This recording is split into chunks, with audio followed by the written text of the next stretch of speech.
Cinquième et dernier épisode de cette série. Aujourd'hui, on va faire un petit exercice, un blind test ensemble. Donc, on y va, c'est parti.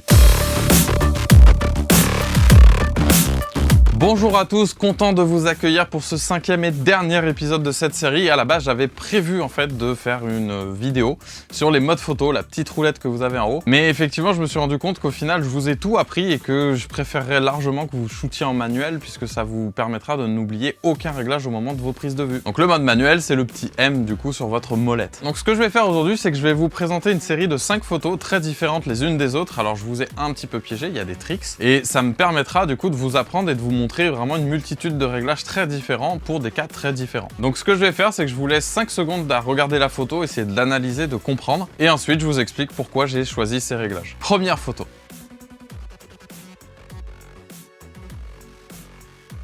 On le reconnaît, on est fan, du coup c'est l'Arc Reactor de Iron Man. Et j'ai gardé spécialement cette photo parce que du coup j'ai fait une erreur dessus. C'est que je me suis trompé de zone de mise au point, parce que comme on peut le voir, j'ai fait la mise au point au cœur du cœur et que j'aurais dû le faire au bord, du coup ce bord qui est un petit peu au premier plan. Donc c'est pour vous montrer que sur cette photo là, par exemple, j'aurais dû fermer un peu plus. Pour le coup, on est à 160 ISO parce que là les lights sont ultra puissantes, je les ai mises à 100%. Au niveau de l'ouverture, à partir de là, on peut analyser que l'ouverture est très grande puisque le point de netteté est vraiment petit et effectivement je suis ouvert au maximum, c'est-à-dire f2. Et pour la vitesse d'obturation, je suis à 1/400e. Du coup, ce que j'aurais dû faire sur cette photo, c'est par exemple fermer à f4 voire f5.6 et baisser ma vitesse d'obturation et du coup peut-être autour de 1/100e. Elle aurait gardé sa bonne exposition, mais surtout on aurait eu l'objet entièrement net. Toutes les photos que je vais vous montrer du coup sont à 5200K. C'est la seule que j'ai dû pousser à 9600 puisque du coup je voulais récupérer la chaleur en fait du cuivre et du doré à l'intérieur et c'était le seul moyen de récupérer ça puisque tout l'éclairage est bleu à la base. Voilà, c'était un petit trick par rapport un petit peu à ce que je t'ai expliqué hier. Deuxième photo.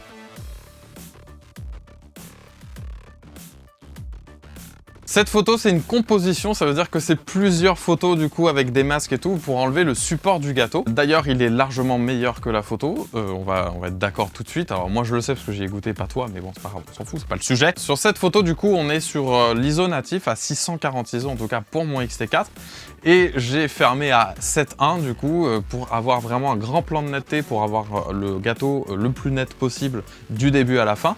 Et par contre, je suis sur une vitesse d'obturation assez faible puisque du coup je suis à 1/30e.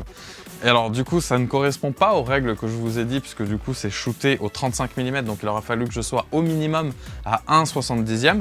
Mais ce que j'ai utilisé pour tricher du coup c'est la présence d'un trépied et du coup ça permet de descendre la vitesse. Troisième photo.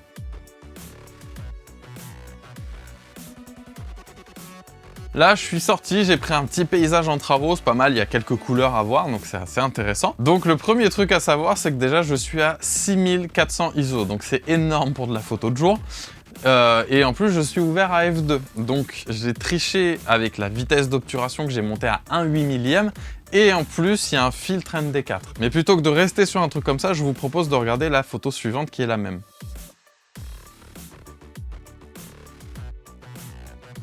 Alors la même mais pas tout à fait, puisque en fait celle-ci elle est à 160 ISO, donc plus de 6000 ISO en moins. Et là je suis à 1/30e, par contre je ferme à 6.4, donc là elle est un petit peu plus sympa si on veut mieux voir les détails. Il y a quand même un léger flou de mouvement au fond du paysage dû à la vitesse beaucoup trop basse. Je trouvais intéressant du coup de vous montrer aussi celle-là qui est à 1/8e de seconde, mais du coup là je suis fermé à f13, toujours à 160 ISO, donc c'était pour vous montrer que vraiment quand on commence à ne pas avoir la bonne vitesse d'obturation, on a ce genre de cliché et on est très déçu si on était très amoureux de l'endroit où on était. Quatrième photo.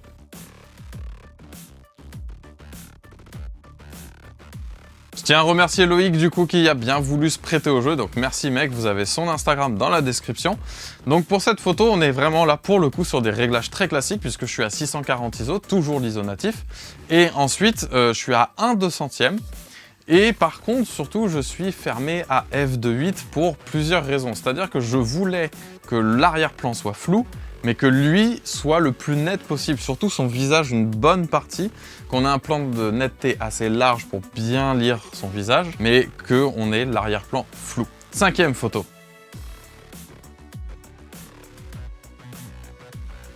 Alors celle-là, je vous mets vraiment au défi parce que c'est assez compliqué si vous n'avez pas vu toutes mes vidéos. Pour celle-là, on est réglé à 640 ISO, toujours l'ISO natif, voilà, t'as compris depuis le début, j'arrête pas de le répéter. Et du coup, on est à seulement 1 centième de seconde pour de la macro. Par contre, on est approximativement à f11, f13. Peut-être même f16. Et en fait, si je n'ai pas l'information de l'ouverture, c'est parce qu'en fait, elle n'est pas notée parce que l'objectif n'était pas connecté au boîtier. En fait, j'ai utilisé une technique que je vous ai présentée dans les 25 astuces en série du coup de la chaîne. Et dans ces astuces, je vous ai dit qu'on pouvait prendre un objectif et le retourner en fait pour en faire un macro. C'est exactement ce que j'ai fait ici. Et du coup, je l'ai fermé avant, comme je l'ai expliqué dans l'astuce. Et du coup, ça marche très très bien. C'est ainsi que cette série s'achève. Si tu as des questions, n'hésite surtout pas à venir en commentaire. Vous avez été en tout cas très très nombreux à commenter cette série et vous m'avez fait d'énormes retours positifs, donc merci beaucoup parce que ça encourage, ça réchauffe et du coup ça fait du bien de savoir que vous êtes là. Vous êtes venus sur Instagram, même sur Facebook, donc trop cool, merci à tous. Si comme les précédentes, tu as suivi cette série et que cette vidéo t'a plu, n'oublie pas de mettre un pouce bleu pour la soutenir. Si tu ne veux pas louper les prochaines vidéos de la chaîne, de t'abonner et de mettre la cloche. Je te remercie, je te dis à bientôt. Ciao!